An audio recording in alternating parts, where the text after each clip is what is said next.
सो इस वीडियो में बात करेंगे इंडिया चाइना के बॉर्डर डिस्प्यूट को लेकर और क्या सिचुएशन है प्रेजेंट टाइम में, वहाँ पे क्या हो रहा है वहाँ पे, क्योंकि न्यूज़ ज़्यादातर आ नहीं रही है बाहर और हम ये कोशिश कर रहे हैं कि चाइना के साथ हमारे रिलेशन भी मजबूत रहें, क्योंकि अमेरिका के साथ में रिलेशन आजकल ठीक ठाक नहीं चल रहे हैं, इसलिए ज़्यादा एस्केलेशन बढ़ाई नहीं जा रही है। लेकिन आपको पता भी है कि एक्चुअल में कितने ट्रूप्स डिप्लॉय कर रखे हैं चाइना ने, इसके अलावा कौन सा इंफ्रास्ट्रक्चर भी जनवरी में इसने बना लिया है। आप जानते हो कि चीन भारत बॉर्डर को लाइन ऑफ एक्चुअल कंट्रोल कहा जाता है। जो तिब्बत का एरिया है उसको चाइना का बॉर्डर माना जाता है। बेसिकली जो तिब्बत एक स्वतंत्र देश था, चाइना ने जिसको कब्जा लिया है। आप मैप में देख सकते हो कि ये तिब्बत है और चाइना अलग है, लेकिन अब जो प्रेजेंट टाइम में इंटरनेशनल बाउंड्री है वो तिब्बत से मिलती है, उसको चाइना का माना जाता है। ये दुनिया का सबसे लंबा और विवादित बॉर्डर है जो करीब 3488 किलोमीटर लंबा है। 3 सेक्टर में बटा हुआ है। जो वेस्टर्न बोला जाता है उसको लद्दाख बोलते हैं, जो मिडिल बोला जाता है उसको उत्तराखंड बोलते हैं और जो ईस्टर्न बॉर्डर बोला जाता है उसको सिक्किम और अरुणाचल प्रदेश वाले हिस्से को बोला जाता है। जो मुख्य विवाद है वो अक्साई चीन को लेकर है, क्योंकि अक्साई चीन को चाइना ने कब्जा कर लिया था 1962 में, और जो सक्सगाम वैली है ये 1963 में पाकिस्तान ने चीन को दे दिया था। भारत इसे इनवैलिड मानता है। 2024-25 में डिसएंगेजमेंट हुआ, यानी अपने सैनिकों को पीछे बुलाया गया। लेकिन आप जानते हो कि चाइना ने क्या कहानी किया है। चाइना ने कहा देखो हम बॉर्डर से अपने सैनिक वापस बुला रहे हैं, लेकिन बुलाकर कहाँ बैठा दिया, 2 किलोमीटर पीछे बैठा दिया। मतलब मौका मिल जाए तो वो एक दिन में ऊपर चढ़ाएंगे,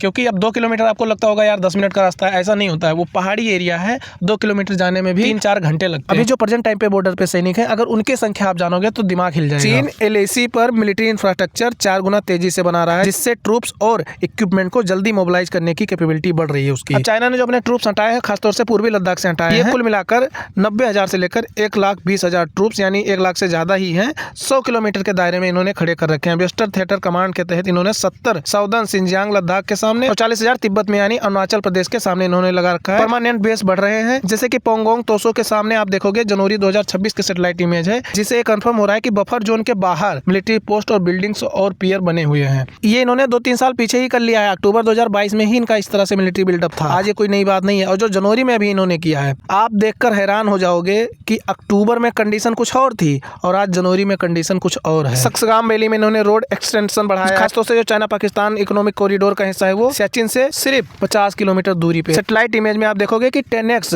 परमानेंट स्ट्रक्चर बढ़ रहे हैं। अगर फाइटर जेट का आप डिटेल चाहते हो तो राफेल को हासीमारा एयरबेस पश्चिम बंगाल के ईस्टर्न सेक्टर में अरुणाचल प्रदेश के पास में डिप्लॉय किया गया है। चाइनीज बॉर्डर के करीब एयर पावर बढ़ाने के लिए सुखोई 30 MKI पूर्वी सेक्टर में डिप्लॉय किया गया है, जैसे कि चबुआ या हासीमारा। इसके अलावा मलक्का स्टेट के पास ग्रेट निकोबार एयरबेस पर भी प्लान है कि इसी साल में डिप्लॉय कर दिया जाएगा। तेजस जो है वो चिलूर तमिलनाडु से ऑपरेट, लेकिन एलएसी पर सपोर्ट के लिए यूज किया जा सकता है। 450 जेट्स का टारगेट है 2035 तक, यानी पाकिस्तान और चीन बॉर्डर्स पर 450 दोनों साइड में हम डिप्लॉय करने की तैयारी में है। MiG-29 लद्दाख सेक्टर में लेह या थोइस से ऑपरेट होता है इस टाइम पे। वेपन सिस्टम की बात किया जाए तो S-400 उत्तरी बॉर्डर पे डिप्लॉय किया गया 2022 से एक स्क्वाड्रन, ये एयर डिफेंस के लिए लद्दाख और ईस्टर्न सेक्टर में। ह्वाप और स्ट्राइकर को टेस्ट किया जा रहा है, खासतौर से पूर्वी लद्दाख में टेस्टिंग के लिए, हाई एल्टीट्यूड एरिया में मूव करने के लिए। ब्रह्मोस मिसाइल अरुणाचल प्रदेश में सबसे ज्यादा तैनात है। आप जानते हो इसके बारे में क्या ही मैं बताऊंगा। पिनाका 120 किलोमीटर रेंज वाली मल्टी ओवरहेड वेरिएंट वाली लद्दाख और ईस्टर्न सेक्टर में तैनात है। ड्रोन्स और counter drone system Bhairav force splice unit है जो ये तैनात है जेवलिन एंटी टैंक मिसाइल के साथ में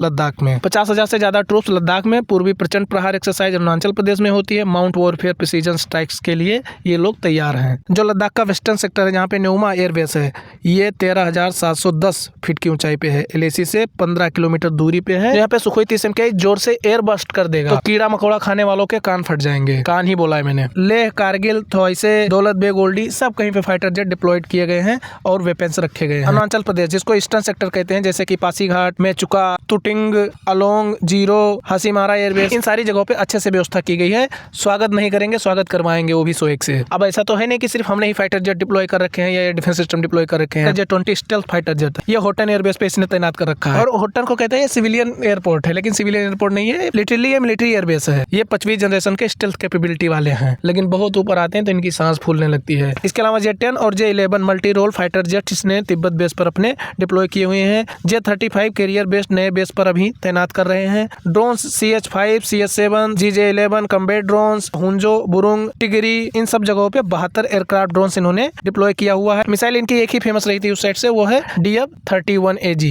और एयर डिफेंस इनका एक ही फेमस है HQ-9। इसके अलावा अन्य बॉम्बर्स भी हैं, रेकान एयरक्राफ्ट भी हैं, रोबोटिक्स डॉग्स हैं, हेलीकॉप्टर्स हैं। मुख्य एयरबेस इनका लहुंजो है जो अरुणाचल प्रदेश तवांग से 40 से 100 किलोमीटर के पास में पड़ता है। पूरा वॉर जोन बना रखा है, बस फाइट नहीं कर रहे हैं। दुनिया में इतना हथियार किसी देश के पास हो जाता है तो दूसरे को कब्जा करने के लिए सोचता है। हालांकि चाइना की सेम विचारधारा है, लेकिन सामने इंडिया कमजोर देश होता तो जो आंख इनके है ही नहीं वो भी दिखाते हैं।